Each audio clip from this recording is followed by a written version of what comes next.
Bom dia, meus amigos e amigas, boa tarde, boa noite. Hoje, 28 de abril de 2025, segunda-feira. Vamos aqui meditar na palavra de Deus. Tenho aqui uma palavra para te abençoar. Amém? Isaías capítulo 10, versículo 17, 18 e 19 diz assim a palavra de Deus. Porque a luz de Israel virá a ser como fogo, e seu santo como labareda que abrase e consuma os espinheiros e abrolhos da Assíria num só dia. Também consumirá a glória da sua floresta e do seu campo fértil, desde a alma até ao corpo. E será como quando um doente se definha. O resto das árvores da sua floresta será tão pouca que o menino saberá escrever o número delas. Amém. O profeta aqui profetizando a respeito de Israel, naquele contexto, 700 anos antes de Jesus nascer. O profeta sempre ele tem uma linguagem do seu contexto, ele vai falar aqui em floresta, em campos e tal, mas na realidade são alegorias assim no sentido de demonstrar uma realidade de Deus. Jesus falou muito sobre essa forma assim, sobre parábolas, para mostrar uma realidade do reino de Deus, usando o contexto, falando das coisas para mostrar aquilo que Deus quer de fato fazer e está dizendo. Amém. Vamos aqui ao texto, tirar aqui o aprendizado deles para nós, tá certo? O texto do versículo 17 começa dizendo: porque a luz de Israel virá a ser como fogo e o seu santo como labareda. O profeta aqui está destacando essa ação de Deus contra os ímpios, né?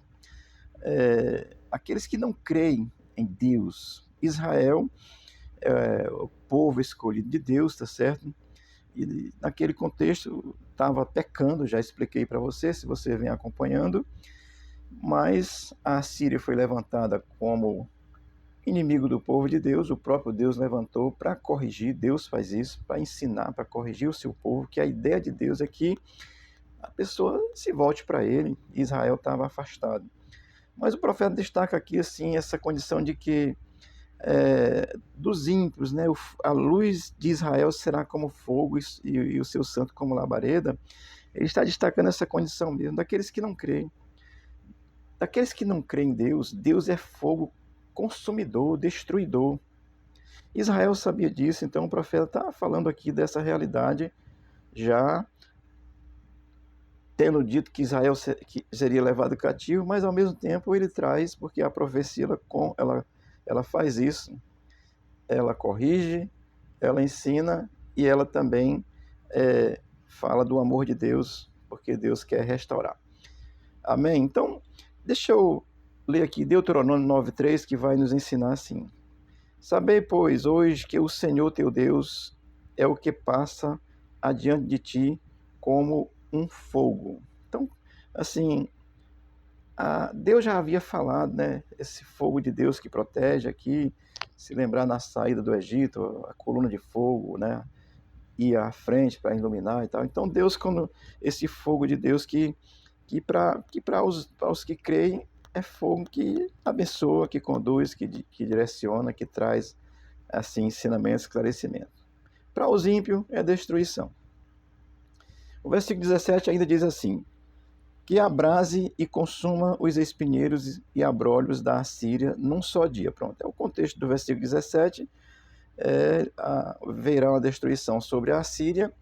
Assim, historicamente, a Síria ela foi assim, destruída, atacada por Israel, e houve aí uma destruição muito grande do exército de Israel.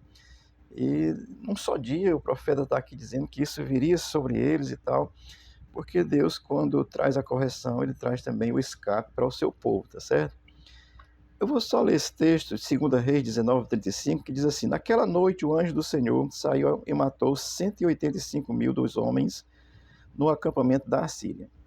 Quando o povo se levantou de manhã, na manhã seguinte, o lugar estava repleto de cadáveres. Aqui, um único anjo atacou o exército da Assíria e matou 185.000, tá certo? Já tinha até lido esse texto anteriormente, mas só para você entender como é que, quando ele fala que que abrase e consuma os espinheiros e abrolhos da Assíria num só dia. Na realidade, espinheiros e abrolhos não está falando de planta em si mesmo, mas é do próprio exército, que a destruição viria, essa linguagem que o profeta usa, tá certo? Versículo 18 diz assim: também consumirá a glória da sua floresta e do seu campo fértil, desde a alma até o corpo. E será como quando um doente se definha, desde a alma até o corpo. Né? Então, essa repetição aqui que eu botei, estou repetindo, desde a alma até o corpo, é para destacar exatamente esse princípio aqui que está dentro do texto, porque apesar de falar de floresta e consumirá a glória da sua floresta, do campo fértil, na realidade aqui é apenas para que haja uma compreensão, mas ele está falando de pessoas, quando ele diz desde a alma até o corpo, tá certo? Pelo que me consta, a árvore não tem alma, tá certo? Então, é uma referência mesmo de homens, da destruição, porque quando ele usa essa linguagem no seu contexto, falando de árvores e floresta, é de uma maneira assim análoga, né, para dar uma compreensão, ele na realidade está falando de pessoas, tá certo? A Bíblia usa muito dessas figuras para que a gente entenda, compreenda. Amém? Vamos aqui ao versículo 19. O versículo 19 diz assim: o resto das árvores da sua floresta será tão pouco que o menino saberá escrever o número delas. Olha, novamente ele fala o resto das árvores. Pode até ser que numa guerra tenha a destruição da floresta também, é comum, mas no fato realmente é que está falando de pessoas, tá certo? Está falando do exército da Síria, que seria destruído. A Deus já faz essa promessa, tá certo? Deus traz a correção, a profecia ela tem que cumprir algumas coisas, né? Ensinar, corrigir, mas também trazer uma palavra de esperança. Se a profecia é só do mal, não é de Deus, porque Deus, quando fala ao seu povo, de forma profética, ele fala de forma completa, tá certo? Corrige, ensina e edifica. Amém? Então, quando ele diz o restante das árvores da sua floresta será tão pouco que um menino saberá escrever, essa expressão tão pouco vai trazer esse sentido mesmo assim de que o exército da Síria seria tão arrasado que qualquer pessoa poderia contar, até mesmo uma criança.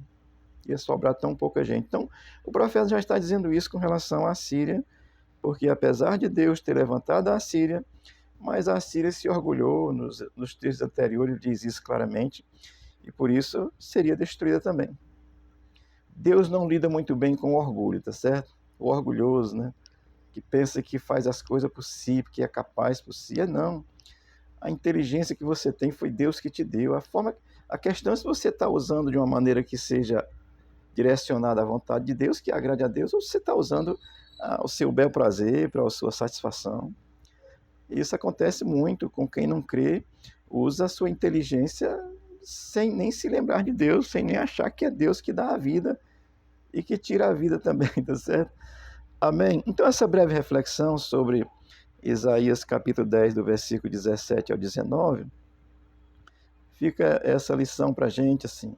E essa relação da destruição de Israel e da restauração de Israel posteriormente, porque isso acontece, isso tem, naquele contexto, trazendo isso hoje para a era cristã, é a mesma coisa, aquilo que Cristo veio fazer, trazer a vida, a restauração, tá certo? Revelou a sua glória para que nele nós pudéssemos ter essa restauração, porque o ser humano sem Cristo está separado de Deus, tá certo? Você precisa entender isso. Estou contextualizando com Cristo, porque assim, como Israel abandonou Deus, estava servindo a outros deuses e foi levado cativo, da mesma forma é hoje. Quem abandona Cristo e serve a outros deuses vai ter um cativeiro tão severo para você que você precisava pensar nisso, tá certo? E às vezes a gente pensa que o cativeiro é aqui, tem gente que diz que o inferno é aqui. É não, querido. O inferno é um lugar de tormenta eterna, tá certo? Que vai assim ser avassaladora para quem não crê eternamente, tá certo? Deixa eu ler aqui o Salmo 27:1, que diz assim: o Senhor Deus é a minha luz e a minha salvação, de quem terei medo? Ele está perguntando, né, o salmista. O Senhor me livrará de todo perigo, não ficarei com medo de ninguém. não é o medo de físico, é esse medo de uma condenação eterna. Não se tem medo quando se está em Cristo, tá certo? Entender isso. Deus castiga o pecado, assim, traz sobre nós, sobre a pessoa, mas na realidade Deus está castigando o pecado em si, porque Ele não gosta de quem serve a outros deuses. O povo de Israel era o povo de Deus, estava servindo a outros deuses. E como o texto falou muito de luz, né, vou citar aqui Evangelho de João, capítulo 1, versículo 5, que diz assim: a luz resplandece nas trevas, e as trevas não prevalecerão contra ela. A luz é Cristo, tá certo? Se você quer andar na luz, ande em Cristo, com sua fé em Cristo. Sem Cristo, já está decretado uma prisão eterna, um castigo eterno, se você morrer sem essa fé em Cristo. Amém? Não dá para dissociar o que o profeta Isaías diz com relação a Israel, que era o povo de Deus naquele contexto, e continua sendo. Deus tem uma história aí diferente com Israel quando ele voltar, tá certo? Então a gente precisa entender essas realidades e, sobretudo, crer, abrir o coração para essa fé em Jesus Cristo. Quando Cristo vier, olha, vai trazer um castigo eterno sobre a humanidade. E assim como castigou a Israel naquele contexto, quem não aplicar essa fé em Cristo hoje será castigado eternamente. Amém? E aí a Bíblia vai dizer que fará a diferença entre os que creem e os que não creem. O desejo do meu coração e a minha palavra é que você possa entender Cristo e possa crer nele como Deus único e verdadeiro que nos conduz a uma reconciliação com o Deus Criador de todas as coisas. Deus te abençoe, abençoe a tua casa, abençoe o Brasil. Tenha uma boa segunda-feira. Amém.